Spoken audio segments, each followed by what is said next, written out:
오늘 우리가 시편 제 30편 말씀을 읽는 날입니다. 이 시편 30편 역시 다윗이 기록한 시로 알려져 있습니다.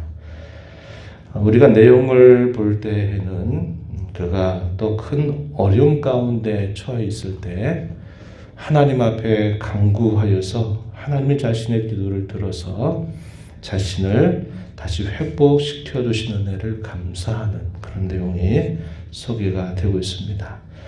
다윗의 생애 가운데서도 성경학자들은 이렇게 말합니다. 아마도 이러한 시편을 짓게 된 배경이 다윗의 생애 후반기에 그의 아들이었던 압살롬의 반역으로 그가 왕궁에서 추방을 당하게 되고, 그리고 다시 그가 돌아와서 하나님께서 자신을 회복시켜 주신 은혜를 감사하면서 자신의 모든 왕궁 그리고 하나님 베푸신 은혜에 대하여 그가 찬송을 드리는 그런 내용이 아마도 배경이 될 것이다, 이렇게 추정합니다. 우리가 잘 아는 내용이죠. 다윗의 생애 후반기에 그가 겪었던 가장 큰 어려운 때가 바로 그 때였을 것입니다. 자신을 사랑하는, 자기 생명보다도 더 귀하게 여기는 압살롬이 오랜 시간 동안 반역을 준비하고 백성들의 마음을 훔치게 되다가 어느 순간 그가 왕됨을 선포하게 되면서 나라 전체가 전복되는 이런 사건이 있게 됐습니다.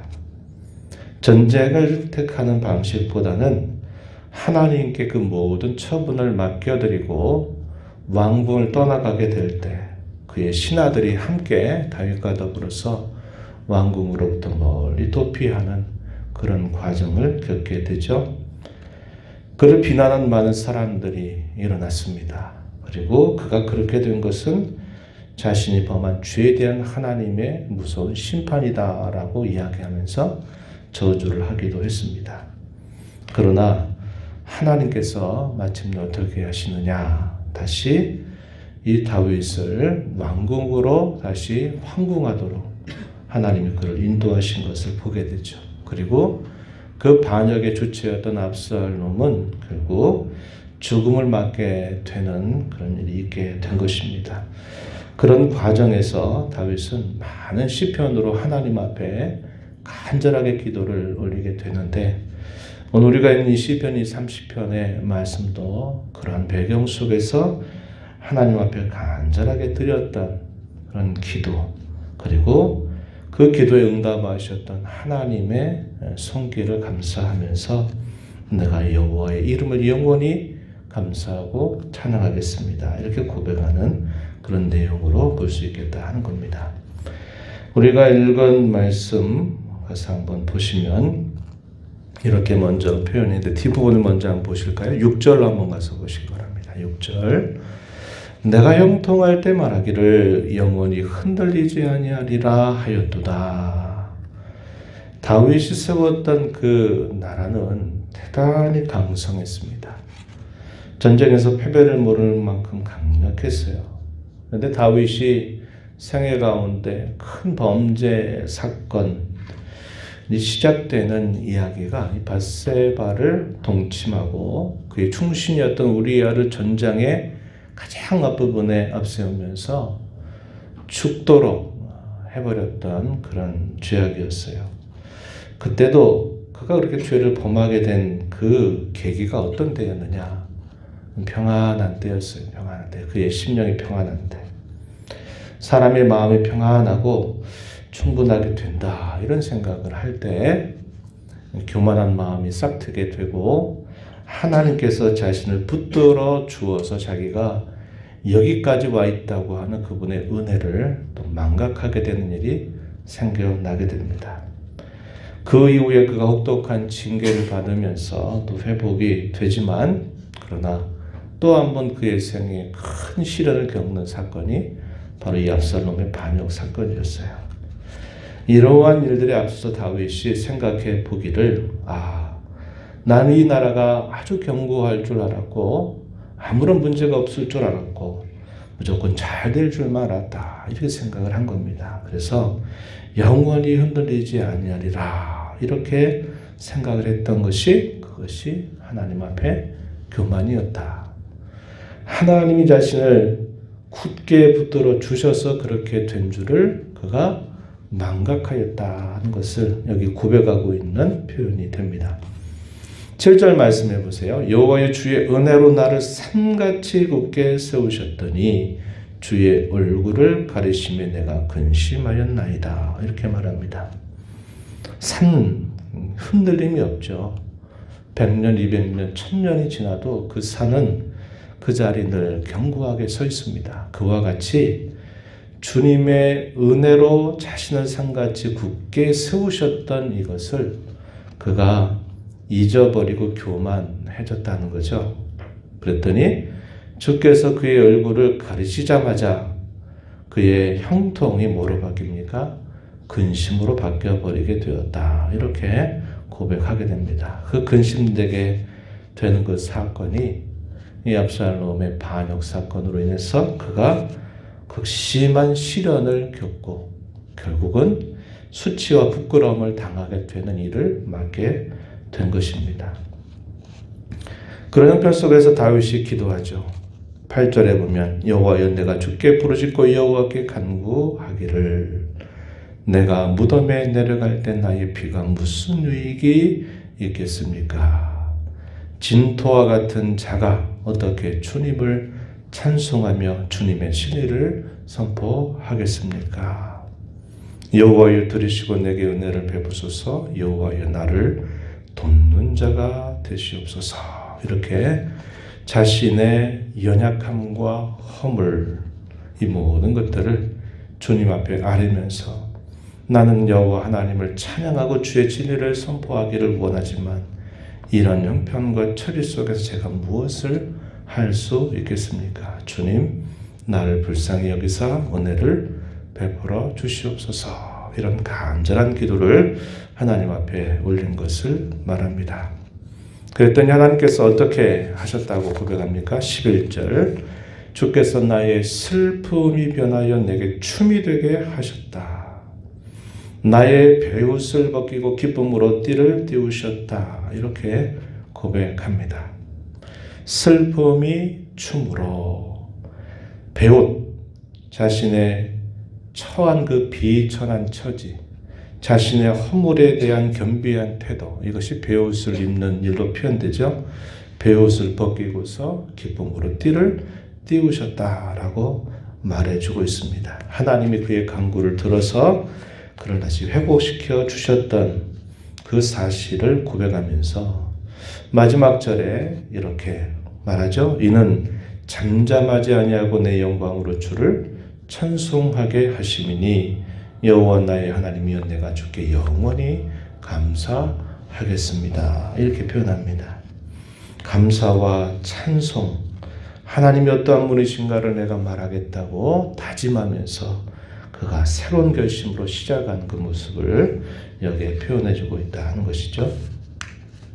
이러한 내용들이 구체적으로 소개되었는데 이에 대한 간단한 표현들이 앞부분에서 소개가 되고 있음을 우리가 확인합니다. 1절 한번 가보십시오. 여호와여 내가 주를 높일 것은 주께서 나를 끌어내사 내 원수로 하여금 나로 말미암아 기뻐하지 못하게 하심입니다. 내가 주께 부르짖음에 주께서 나를 고쳐 주셨습니다. 내 영혼을 수월에서 끌어내어 나를 살리셔서 무덤으로 내려가지 않게 해주셨습니다. 이렇게 하나님께서 극심한 공경 가운데 처해져 있는 자신에게 은혜를 베풀어서 회복시켜 주신 것에 대하여 고백하는 그런 내용이 소개가 되고 있어요. 그래서 이 내용에 대한 구체적인 소개의 내용들이 우리가 읽은 6절 이하로부터 마지막 절 내용에 우리가 확인한 바와 같다. 이렇게 볼 수 있습니다. 그러면서 다윗이 이렇게 여호와 하나님을 찬양하는 것을 독려하게 되죠. 4절 5절입니다. 우리가 많이 읽어본 말씀일 거예요. 한번 다시 보시면 주의 성도들아 여호와를 찬송하며 그의 거룩함을 기억하며 감사하라. 자신의 경험을 통하여서 하나님을 발견하고 하나님께서 어떠한 분이신가를 깨닫게 되면서 그가 감사하고 찬송을 드린 내용들처럼 자신뿐만 아니라 모든 주의 백성들을 초대하고 있죠. 주의 성도들아 여호와를 찬양하며 그의 거룩함을 기억하며 감사하라. 왜냐? 그 이유에 대해서 설명해 주는 말씀 6절입니다. 그의 노여움은 잠깐이요 그의 은총은 평생이로다. 저녁에는 울음이 깃들일지라도 아침에는 기쁨이 오리로다. 하나님께서 잠깐 자기 백성들을 징계하시는 일은 전체로 따지면 아주 잠시 잠깐이다. 하지만 하나님께서 베푸시는 그 은총은 평생이다. 이렇게 고백을 해줍니다. 어려운 일을 당하게 될 때 사람이 잠 못 이루게 되죠. 잠을 못 이루면서 어떻게 될까? 이게 잘 될까? 안 되면 어떻게 하나? 염려와 근심으로 밤에는 잠을 잘 이루지 못해요. 비유적으로 표현했어요. 저녁에는 울음이 깃들일지라도 아침에는 기쁨이 오리로다. 그런 모든 슬픔과 염려와 불안과 근심을 하나님께서 다시 그에게 기쁨으로 은혜를 베푸셨다. 이렇게 표현해 주고 있습니다. 한번 우리의 삶을 돌아보십시오. 이 고백이 우리의 바로 고백이기도 하다는 것을 우리는 알게 됩니다. 이 말씀을 꼭 기억하세요. 그럼 하나님이 왜 이런 잠시 잠깐의 징계를 주실까요? 그것은 하나님이 너와 나의 관계를 새롭게 하기를 원한다라는 것을 보여주시는 하나의 계기가 바로 잠시 잠깐의 징계다 하는 것입니다. 그래서 우리가 어떤 어려움과 경경을 만나게 될 때에는 상황이 왜 이렇게 되었는가 하는 것에 마음을 빼앗겨서도 안 되고 무엇 때문에 누구 때문에 내가 이렇게 됐나라고 생각하면서 원망하고 불평하기 전에 우리는 내 자신을 돌아보아야 되고 하나님께 내가 어떻게 살고 있는가를 어떤 마음의 태도를 가지고 내가 지금 서 있는가를 무엇보다도 먼저 돌아보는 자세를 가져야 합니다. 그래서 징계를 당하고 어려움을 만나게 되면 하나님은 나와 하나님과의 관계가 새로워지기를 원하는구나. 지금까지의 관계가 변화되기를 하나님이 원하시고 계시는구나. 이것을 우리가 깊이 생각하면서 더 하나님께 가까이 나아가는 그런 자세를 가져야 함을 배우게 됩니다.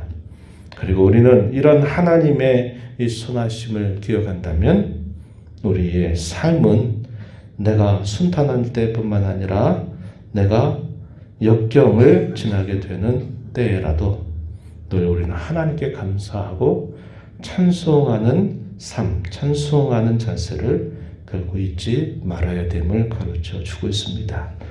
이러한 결단을 가지고 또 이 하루 우리에게 주신 삶, 우리의 남은 삶을 주님 앞에 힘써 살아가는 복된 저와 여러분이 되기를 진심으로 바랍니다.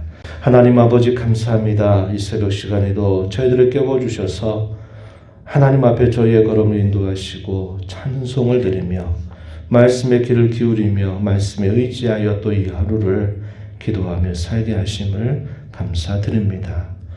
하나님 아버지, 노여움은 잠깐일지라도 은총은 평생이라고 고백했던 말, 저녁에는 울음이 깃들일지라도 아침에는 기쁨을 주신다 하신 이 말, 다윗의 고역만이 아니라 오늘 저희들의 고백이기도 합니다.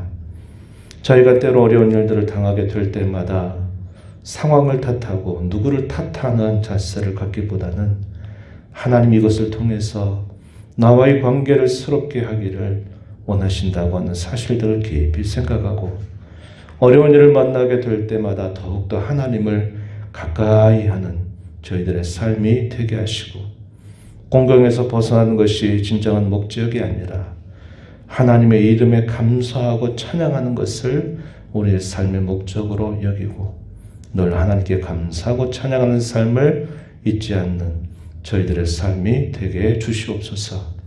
은혜의 보좌 앞에 나왔습니다.